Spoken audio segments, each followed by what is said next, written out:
ఏ రైస్తో అయినా పక్కన ఇలా అద్దరిపోయే ఆమ్లెట్ ఉంటే తృప్తే వేరండి. అసలు తింటూ ఉంటే తినాలి అనిపిస్తుంది. నీకు ఆమ్లెట్ ఇష్టమా చిట్టి తల్లి? ఎంత ఇష్టం?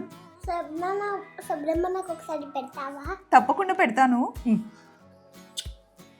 సో బాగుందండి, తప్పకుండా ట్రై చేయాల్సిన రెసిపీ. మరి రెసిపీలోకి వెళ్దామా? చలో.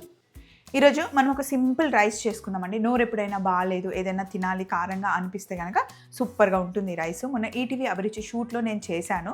సో ఈరోజు ఇక్కడ చేద్దాము అని చెప్పేసి చేస్తున్నాను అనమాట. దీనికి కావాల్సిన ఇంగ్రీడియంట్స్ ఏంటంటే మనకి వెల్లుల్లి, ఉల్లిపాయ, మిరియాలు, ఇంగువ, పసుపు, ఉప్పు, కరివేపాకు.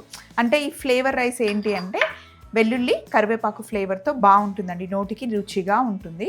సో ఇప్పుడు సింపుల్ అంటే సింపుల్ ఇలా చేసేయచ్చు అనమాట.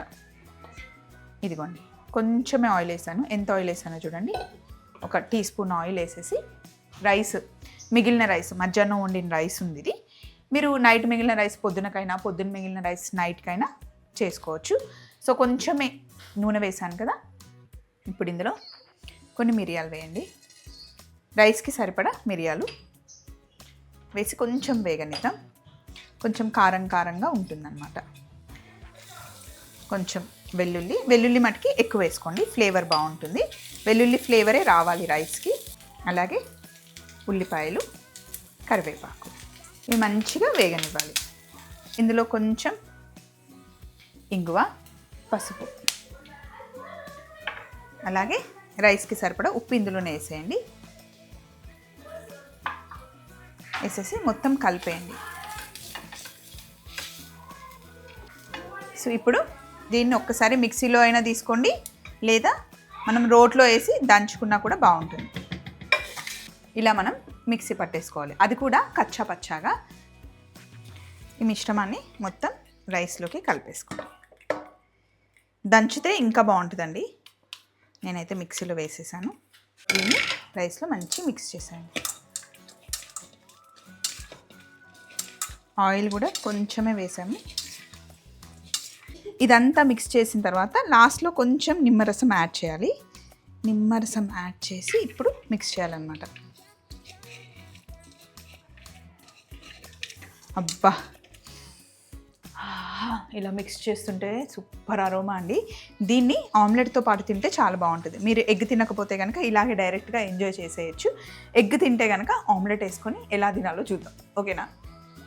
సో ఇందాక మనం అన్నీ వేయించుకున్నాం కదా, అదే ప్యాన్లో కొంచెం ఆయిల్ వేసాను. ఇప్పుడు గుడ్డు తీసుకున్నాను. ప్యాన్ మంచిగా వేడెక్కాక జస్ట్ ఇలా వదిలేయడమే. దీనిపైన కొంచెం ఉప్పు, కొద్దిగా కారం వేద్దాం.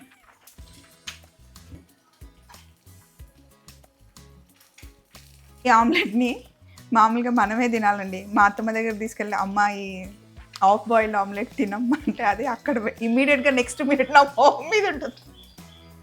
ఇలాంటి ఆమ్లెట్స్ తిన్నారు కదా పెద్దవాళ్ళు. సో రివర్స్ చేస్తేనే అత్తమ్మ తింటుంది. మామూలుగా అయితే ఇలాగే ప్రజెంటేషన్కి ఉంచితే బాగుంటుంది, కానీ మా ఇంట్లో హాఫ్ బాయిల్ని ఎవరు ఎంజాయ్ చేయరు కాబట్టి నేను దీన్ని ఫుల్ బాయిల్ చేసేస్తున్నా.